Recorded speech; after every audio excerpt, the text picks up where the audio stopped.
Air yang meragut nyawa. Ada seorang lelaki yang bernama Jim Jones yang dilahirkan pada tahun 1931 di Indiana, Amerika Syarikat. Basically, Jim Jones ni daripada dia kecil, dia sangat minat dengan agama dan puasa, dan dia sering meniru gaya pemimpin-pemimpin agama yang dia kagumi. So, pada tahun 1950-an, dia menubuhkan satu organisasi Kristian yang digelar sebagai People's Temple yang mempromosikan keadilan sosial, kesaksamaan kaum dan kehidupan secara komuniti. Pada awalnya, Jim Jones ini kelihatan seperti seorang pemimpin yang baik hati, menarik ribuan pengikut dengan idea-idea yang progresif dan khutbahnya yang karismatik. Namun apabila pengaruhnya semakin besar, sifat paranoia dan keinginannya untuk mengawal mula muncul.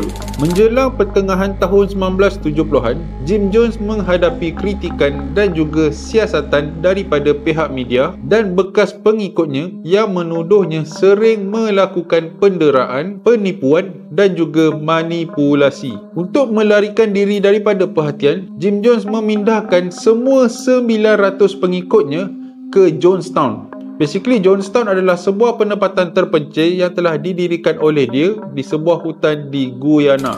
Jim Jones menggambarkan Jonestown sebagai utopia, bebas dari penindasan dan korupsi, tetapi hakikatnya tempat itu jauh lebih buruk. Penempatan itu diurus seperti kem penjara dengan hukuman berat dan juga kerja buruh yang memenatkan serta pengawasan yang ketat. Keadaan Jim Jones semakin tidak stabil. Dia sering memberikan ucapan yang paranoid melalui pembesar suara dan menggunakan dadah untuk mengawal pengikutnya.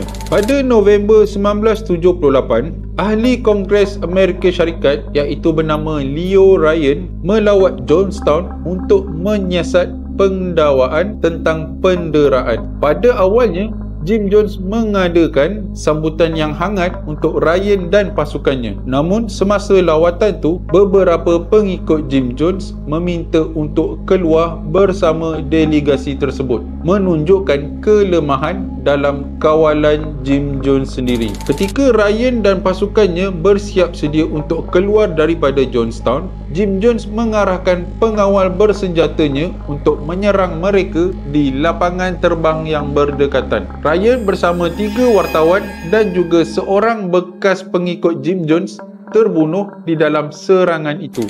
Menyedari situasi semakin buruk, Jim Jones melancarkan tindakan terakhirnya yang sangat tragis. Dia memanggil semua pengikutnya untuk berkumpul di Dewan Utama dan mengedarkan air yang berperisa Kool-Aid yang diisi dengan cyanida ataupun dikenali sebagai cyanide, dan memaksa pengikut-pengikutnya untuk melakukan apa yang digelar sebagai bunuh diri revolusioner. Ibu bapa terpaksa memberikan racun kepada anak-anak mereka sebelum mereka meminum racun itu sendiri. Menjelang penghujung hari itu, 918 orang termasuk lebih daripada 300 kanak-kanak mati di dalam peristiwa yang digelar sebagai pembunuhan beramai-ramai Jonestown ataupun dikenali sebagai Jonestown Massacre. Jonestown Massacre itu kekal sebagai salah satu kehilangan yang terbesar